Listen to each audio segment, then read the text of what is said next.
In terms of nutrition, like the best thing you can do is your sleep. So I always say it's like, think back to the last day you had where you woke up, you were fresh, you had laser focus, you had boundless energy, and you're motivated. Like, how much more did you accomplish that day?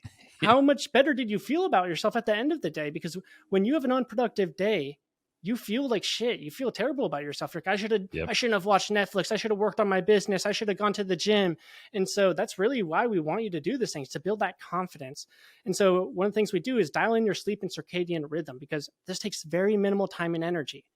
All you need to do is simply follow a few key pieces of advice and you'll get the best sleep of your life. And it doesn't require more energy or effort from you. It doesn't. It just requires commitment. You just got to simply do these things. And it's going to it's like a snowball effect. And so this is what I call massive impact action. Doesn't require much time or energy, huge change in your life.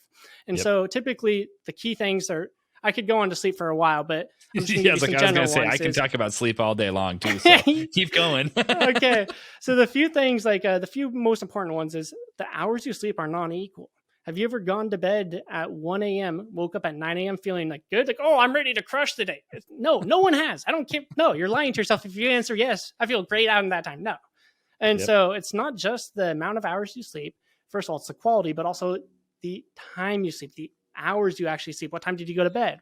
So the golden hours for sleep are 10 a.m. to 2 or 10 p.m. to 2 a.m. So basically just make sure that you're going to bed before 10 p.m. Try and be asleep before 10 p.m. I kid you not, if you just do this, you're already going to feel so much better than you are. And then the second thing is go to bed at the same time every single night, at least within a 30-minute time frame. This dials in your circadian rhythm, deals with your hormone production. It's the number one factor in your hormone production, arguably, but nonetheless, it's a big impact there. And so that's going to affect how you feel, your energy, your mental state. And so if you just do these two things, you're going to get some of the best sleep ever. Now, obviously, it depends. Most people are like, Adam, I struggle to fall asleep. My mind's too active. I can't stay asleep. I wake up throughout the night. Okay, then what you need to do is form a night routine.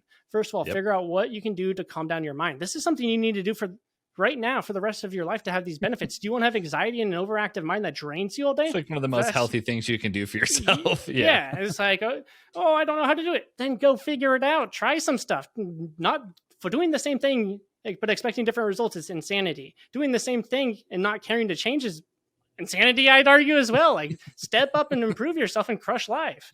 So it'd be a night routine. Figure out what calms your mind. Some people do yoga, meditation, reading, walking. I have a client that does karaoke to do it. So it just, figure it out.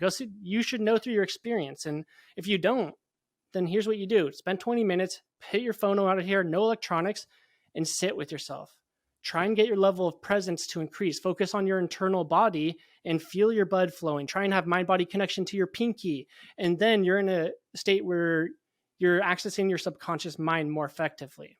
And so what you do at this point is ask yourself, what have I done in my life that has grounded me, that made me more calm, that made my mind less active? And then shut off your mind. The answers will come to you. And we do this time and time again with our students. And then it's just a matter of trial and error and consistency. Yeah, maybe it's difficult to go to bed at 9:30 if you've been going to bed at midnight. Well, guess what? After a week or two, your body's going to do it. Yes, the week might be tough, but this is where you have to choose the long term, or you have to choose what benefits your long term instead of short term. Don't let your emotions and negative subconscious mind tell you, oh no, we shouldn't change. That's just your habit voice. That's your subconscious mind trying to get you to change or stay the same, because it thinks if you change, you're literally going to die. Your brain sees every habit as a survival mechanism, which is why habits are so hard to break. Yep. Well, I love that you're speaking about this, because like sleep is such a that was a life changer for me when I figured out how to sleep right.